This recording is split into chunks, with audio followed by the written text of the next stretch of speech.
कहानी बांस का पेड़ और किसान। एक गांव में एक किसान रहता था। वह बहुत मेहनती था, लेकिन अक्सर परेशान रहता था कि उसकी मेहनत का फल उसे जल्दी क्यों नहीं मिलता। एक दिन उसने ठान लिया कि वह गांव में सबसे लंबा और मजबूत पेड़ उगाएगा। उसने नर्सरी से बांस का बीज लाकर खेत में बो दिया। पहला साल किसान रोज पानी देता, खाद डालता और देखभाल करता, लेकिन साल भर बीत जाने पर भी जमीन से कोई पौधा बाहर नहीं निकला। गांव वाले हंसते, अरे तेरा बीज सड़ गया होगा, यह कभी पेड़ नहीं बनेगा।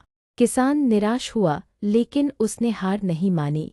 दूसरा साल वह फिर रोज पानी देता रहा, मिट्टी संभालता रहा, लेकिन फिर भी कोई अंकुर नहीं निकला। लोग और मजाक उड़ाने लगे, तू बेवकूफ है, इतनी मेहनत बेकार कर रहा है। किसान चुप रहा और मेहनत जारी रखी। तीसरा साल अब किसान का धैर्य भी टूटने लगा। मन में आया कि छोड़ दूं, लेकिन फिर उसके दिल की आवाज़ बोली, अगर अब हार मान ली तो सारी मेहनत व्यर्थ हो जाएगी। और उसने हिम्मत जुटाई।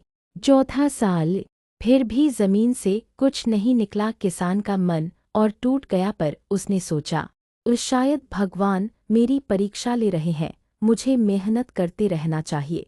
पांचवां साल अचानक एक दिन जमीन फटी और एक छोटा सा हरा अंकुर बाहर निकला।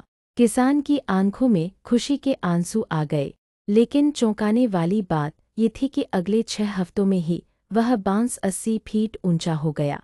सीखा, असल में उन 5 सालों तक बांस की जड़ें जमीन के अंदर मजबूत हो रही थीं। अगर जड़ें गहरी और मजबूत न होती तो बांस कभी इतना ऊंचा और मजबूत खड़ा नहीं हो पाता। जीवन भी ऐसा ही है, जब हमें मेहनत का फल देर से मिलता है तो निराश नहीं होना चाहिए। हो सकता है कि हमारी सफलता की नींव जड़ें मजबूत बन रही हो। सच्ची जीत उसी की होती है जो धैर्य रखकर लगातार मेहनत करता है। इसलिए अगर आज आपकी मेहनत का फल नहीं मिल रहा तो याद रखिए, आप भी अपने जीवन के बांस की तरह मजबूत जड़ें जमा रहे हैं। एक दिन वही मेहनत आपको ऊंचाई पर ले जाएगी।